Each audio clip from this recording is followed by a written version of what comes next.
I think that in this country, things have become so polarized, and it looks like the only way to love your gay family and friends is to support gay marriage.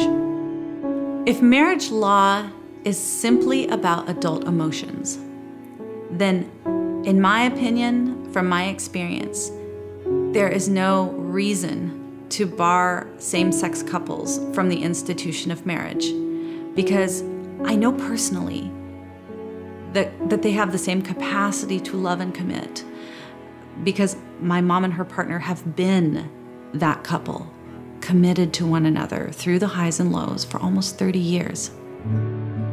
However, government's interest is not simply about adult feelings. Government's interest is in children, and that redefining marriage will redefine parenthood.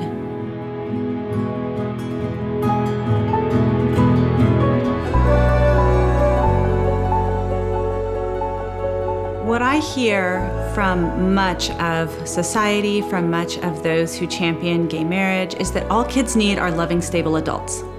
That's all they need. Doesn't matter what gender they are, doesn't matter even how many there are. And I think I look at my life and I say that just isn't the case. Because when I think back about my life at my mom's house with her and her partner, both of whom are wonderful women, they had low conflict, they were committed, they were stable, they were involved in my life. I loved them, they loved me. And if any two will do, that should have been enough. But it wasn't enough, because every child craves the love and involvement of their father. And I did too. That there were times where I just wanted to be with him, and he could say something that my mom and her partner would say to me, but it impacts you, it sits differently with you when it's your father, because you're made for it. Because kids are made to be loved and adored, cherished and known by both of their parents. It's the emotional food that kids need. And so I really reject this idea that kids just need loving and stable adults. Yeah, sometimes that's the best that you can get when you're coming from a broken situation.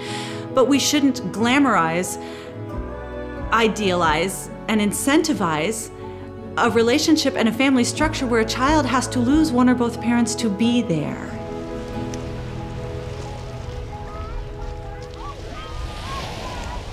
I feel so much rage when I listen to people debating about gay marriage and talking about same-sex parenting with no sense of how complex and profound this is for the kids. I mean, it's our lives. I myself am bisexual. That is what I am. I find both men and women attractive, regardless of the fact that I did marry a woman and I am in a faithful relationship with her. Even being bisexual and even being part of the community, gay marriage is wrong. Not for, in my mind, because of religious reasons, but because that's not where kids come from. I don't want the right to put other children in that situation. We had the best case scenario growing up because it was a low conflict relationship between my mother and her partner. I didn't live through the divorce. It was very much exactly the way it would have been if my mother had gone to a sperm bank, but I still wanted to see my dad, even though he was never there. The idea is so powerful in your head that there's a father and a mother out there. I mean, how can you erase that? You can keep the child in a bubble, move into a lesbian neighborhood, have them only talk to people who approve of lesbian families. You can erase every single book ever written in the history of mankind that included references to a father and a mother, and the kid will still reach the age of 12 or 13 and know that something's wrong. That's what I say. I think as a child who was raised by my mother and her partners, I say it's not a good idea. I honestly, for the life of me, do not understand how we got to this state of denial that adult children and gays have to come forward and risk, their jobs, their families, and everything to tell people what they know. Going out there is really scary. You get attacked. Your family gets bullied, harassed, and attacked. The place that you work gets email after email for you to be fired. People you work with get emails with really harsh, ugly accusations. So I think that's why a lot of people haven't come forward. Children don't have a voice, and they look to their parents to be their voice. And you feel like that you have to go along with what's going on, even if that's privately and quietly. You don't have an advocate for you when you're in these type of situations, environments in the home. One summer day, my mother was at work, and my father came in the front door and asked me to come out and sit with him. And we sat out there, and he just looked at me and said, "I just wanted you to know that there are times when I struggle, but that I want to become a woman." And in my mind, I'm thinking, I've already got a mom. I need a dad, I want a dad. And how do you think that this could happen? Feeling like you're being abandoned. And he's not wanting to step up to the plate. And the fact of being your father, it's a time, a scene in your mind that you don't forget. You don't forget, and you can talk about it, and sometimes it's not as emotional, and then there's other days where you just sit there and you cry, because sometimes you still feel like you're that 9-year-old girl that's just wanting her daddy.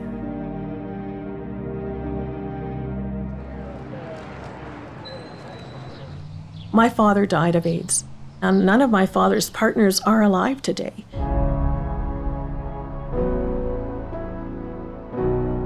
My father had about 500 sexual partners in his lifetime. We saw a lot, we heard a lot, and some of the men, including my father, would dress up as women on Halloween and march up and down Yonge Street. This is before Pride Parade, the Gay Pride Parade, became official in Cosmopolitan Toronto. And so my father participated in the gay community to the fullest extent that he could. I couldn't comprehend until my late 20s, early 30s. I couldn't verbalize all of my thoughts and my feelings about this because it's so complicated. We love our parents, we love the people in our lives, and we often care about and love our parents' various sexual partners. However, we will take a very long time to process what we've grown up in, and it will take us decades often before we can fully disclose the truth.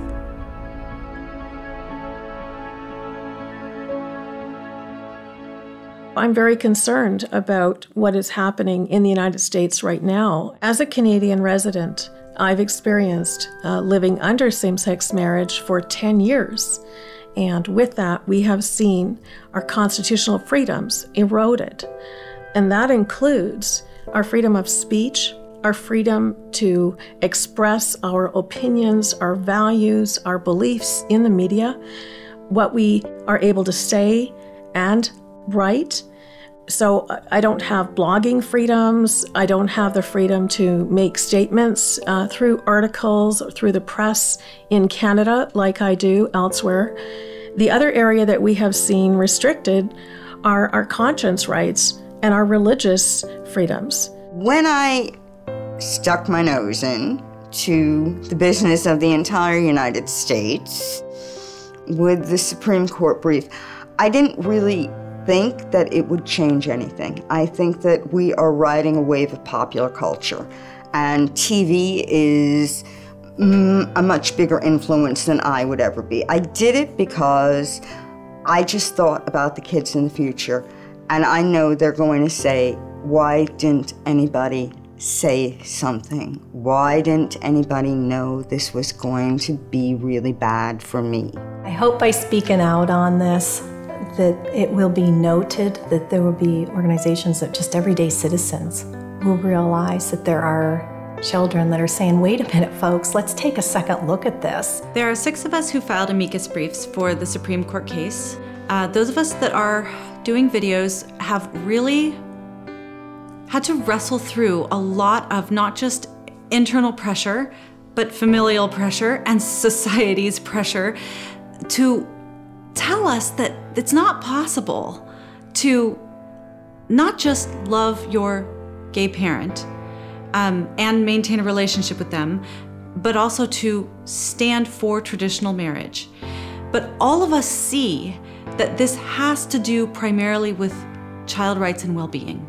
And even though we have a pretty diverse experience, pretty diverse childhood experiences, we all speak with one voice about the need for children to be raised by their mother and father whenever possible. People need to know every side of the story. And they have to hear from the people who actually have a stake in gay marriage.